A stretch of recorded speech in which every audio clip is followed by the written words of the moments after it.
It is often said that there is a fine line between love and hate. Many of us cross that line every day. Friends, family, and colleagues. I can't believe I once liked that guy. Or, what a jerk. My personal favorite. I absolutely hate that jerk. Then there are those who always remind you about humanity or tell you to stop being so hateful. These are the ones who say you should demonstrate compassion. As for me, I just worry about my own well-being and that of my family.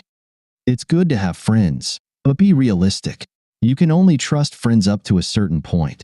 In my case, not all relatives or friends had my back. This was a hard lesson I learned through personal experience. The best part of it all was finding out who my true family and friends are. My name is Pace Jensen. I'm 29 years old, a former football player, and an avid runner. I'm married to Amy. She's a hot little mama with a matching attitude. But the best part of my life is that I'm the father of 3 little boys. By the time our relationship fell apart, Amy and I had been married for around 7 years. The reason we had children so quickly and often was that I couldn't get enough of my wife. I lived and breathed Amy. I believe that's where my downfall began. We exchanged our vows the day after graduating from college. Amy majored in secondary education, while I specialized in management information systems. Amy secured a job at one of the elite private schools in Dallas, and I worked at Empire Funding. We had a fairly good start in life. During our marriage, there were ups and downs, as in most marriages, but nothing serious. I think our first real argument happened when I wanted to buy a 1968 Shelby Cobra GT 500. It was a 2-door fastback with a 4.9-liter V8 engine, GT 350. To top it off, it was candy apple red with 2 white stripes down the middle. Unlike some of my acquaintances, I could afford a car worth $100,000, but I have a passion for classic cars. Anyway, as I mentioned, Amy and I had a wonderful life. We lived fairly close to my family, and I thought that was a good thing. My parents were in their 50s, and I also had a younger brother named Rob. Rob was 17 years old and attended the same high school where Amy taught. In fact, she even taught in his class. I believe Rob was an oops baby because he was 12 years younger than me. Rob and I were as close as you can be with a younger brother who's 12 years your junior. Whenever something happened or Rob needed something, it was expected that I would be the one to make the sacrifice. That's just how my family worked. Our family motto was, "You need to be brave and handle it. Be a hero, son. Just give it to your younger brother, and in the end, you'll be better for it." My father said this so often that I eventually just let it go in one ear and out the other. Another great thing in my life was my best friend, Jeffrey Parks. He was the brother I always wished I had. We had been best friends since 3rd grade, and if anyone understood how I felt, it was him. Jeff was a lawyer, and I expected him to have my back in all legal matters. In any case, last Monday, when I got home, Amy told me she had taken the boys to her sister's house, which was 4 houses down. When she said this, I thought we were going to have some alone time, if you know what I mean, but then she said she wanted to talk to me about something. I didn't think life could get any better, but then Amy told me she was pregnant. I wanted to know when the baby was due, so we could start buying things before the baby was born. I think I was as happy as a person could possibly be. Damn, I was just hoping it would be a little girl so I could spoil her rotten, but for some reason, Amy seemed a bit off, and she had this distant look on her face. I asked her what was wrong. "Pace, it's not your baby." Amy said it so quietly that I didn't hear her. "What's going on, honey? Why do you seem so down?" "Pace, I love you, but I won't be having any more of your children," Amy said. I was a little confused and asked her why. "Amy, you always said you wanted a big family, so why this sudden change?" "God, this is going to be hard." Then Amy started to beat around the bush, as if whatever she was about to say would change her life. "Amy, I love you, no matter what. So just tell me how you're feeling right now. Just say it." She then stopped, took out her phone, and dialed quickly. "Could you come here, please?"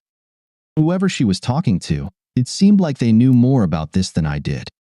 "Amy, who was that, and what the hell is going on?" Amy said, "Just hold on, Pace. I need help to get this across to you.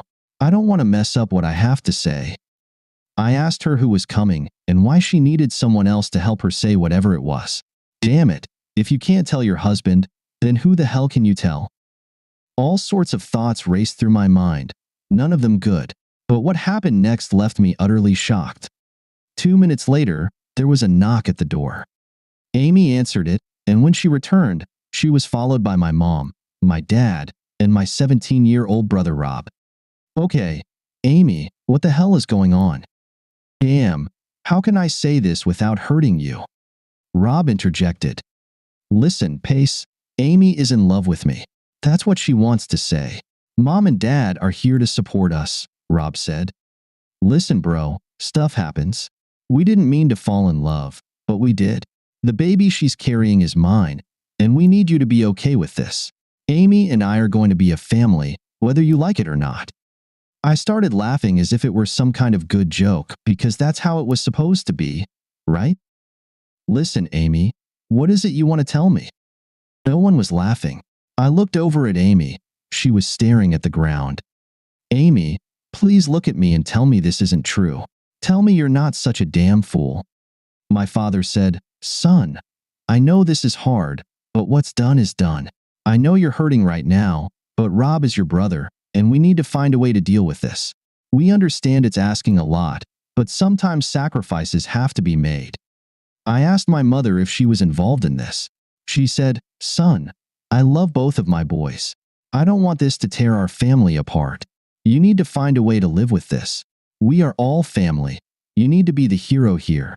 You have to find it in your heart not to be angry and to do the right thing. I couldn't believe they were asking me to sacrifice my life for that snot-nosed little punk just because I was older. At that moment, right at that moment, I began to hate them all. I mean it, with a deep and passionate hatred. The thin line between love and hate had been crossed.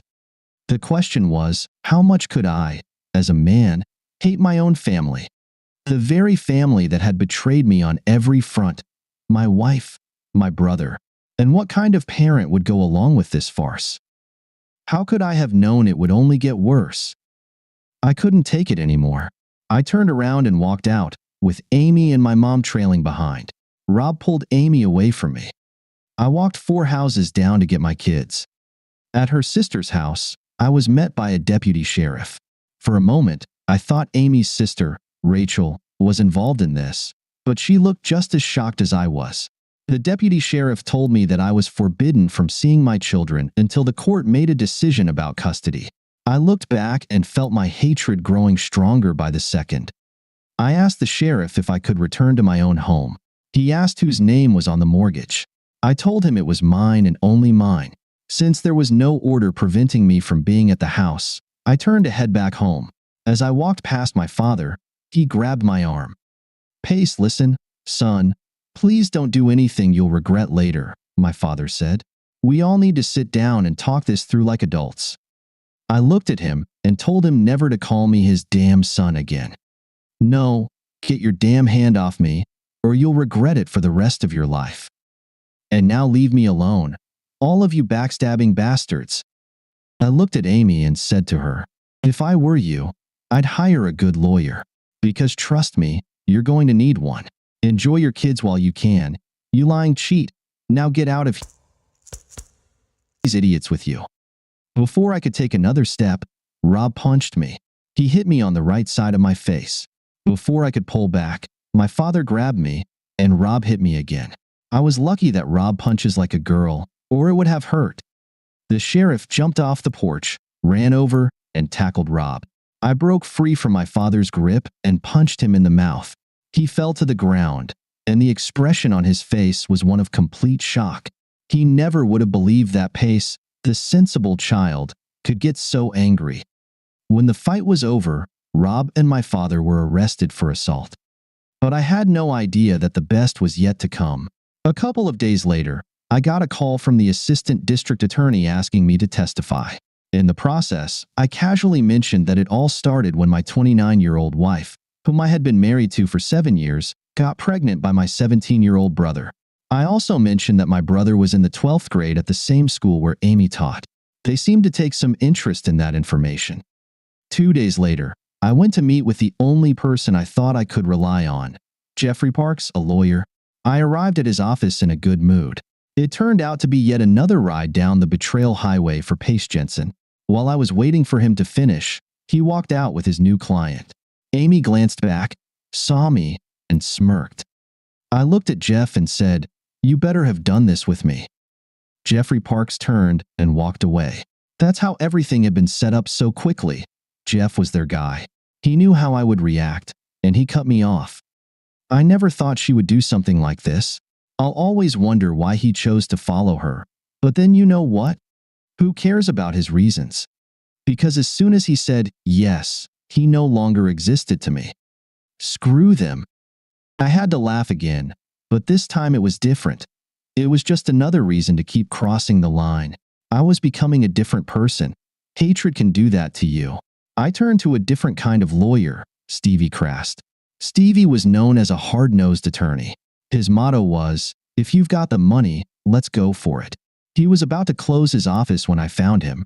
I asked if he wanted to be part of a case that would soon get national attention. He saw dollar signs, unlocked his door, and we went in. I wrote him a check for $10,000. I told him that sooner or later, he might have to post bail for me. He said he couldn't be involved in anything illegal. I told him about my plans, and he laughed so hard that he spit out his gum. I went home, and when I got there, a deputy sheriff was sitting in my driveway. He got out of his car and asked who I was. I showed him my ID. He handed me an envelope and said, "You've been served." I went inside and threw the papers in the trash without even looking at them. Then I made a few phone calls, grabbed a bite to eat, and went to bed. Tomorrow would be a new day. After a good night's sleep, I brushed my teeth, rinsed my mouth, and combed my hair. After all, I needed to look my best. As soon as I step out the door to grab the newspaper, bam, they pounce on me. "Mr. Jensen, is it true that your wife, a teacher, is pregnant by your underage brother?" One reporter asked. Then another asked which school she teaches at, and yet another asked why she's still free. I said I didn't know who was supposed to handle that. From that moment on, life became hell for everyone involved in this sad affair. Reporters were stationed outside Amy's school, my parents' house, Jeff's office, and Amy's sister's home. Jeff loved publicity, but not this kind. When Amy and my former parents first approached Jeff, he was under the impression that Rob was at least 18, not 17.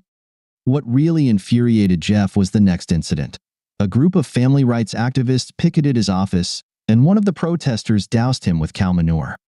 The next morning, I appeared on the Nancy Grace show, and she called Amy everything but a child of God.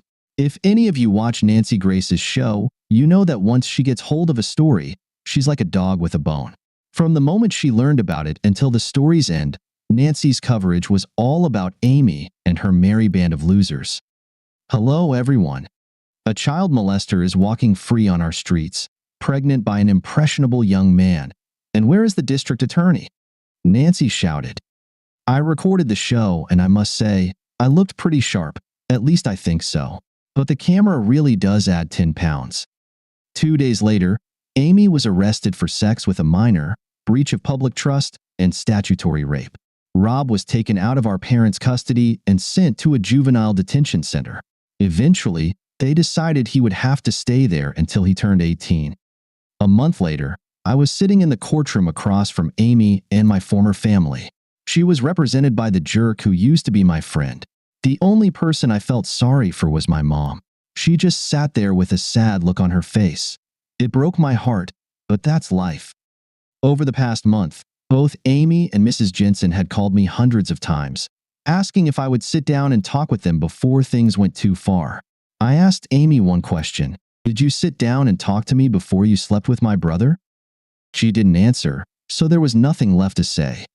After Amy was arrested, my children were returned to me. At a quick custody hearing, the judge granted me full custody, along with child support and the house, which was already in my name. When the criminal trial was coming up, I was supposed to testify. I wanted to make sure the creature did a long time in jail, but that was not to be. Amy never went to trial. She took a plea deal and got 3.5 years. In her sentencing statement, she asked for my forgiveness. I almost felt sorry for her. Her life was ruined.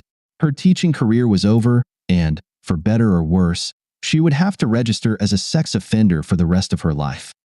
It's been 4 years since then. I took the kids and moved 3,000 miles away. Now that our family consists of 7, my 3 sons and Amy 2 little daughters, we've become a mini version of the Brady Bunch. I know, the tough guy crowd is going to call me weak. And you know what? They'd be dead wrong. Do you think I'm stupid enough to stay with any woman who would sleep with my former younger brother? Hell no. My wife's name is spelled Amy. I met her 4 months after we moved.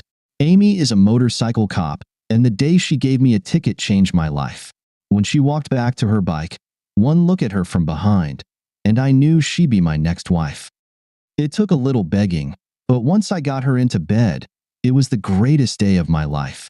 Did I mention she has her own handcuffs? I love her to death, but it took her a long time to get past my trust issues. Over the years, Amy has dealt with a lot of crap, but I've been through just as much. She's just like me. She doesn't trust anyone. She checks on me just as much as I check on her, and it works for us. But what I love most is the firecracker she is in bed. My sweet Amy.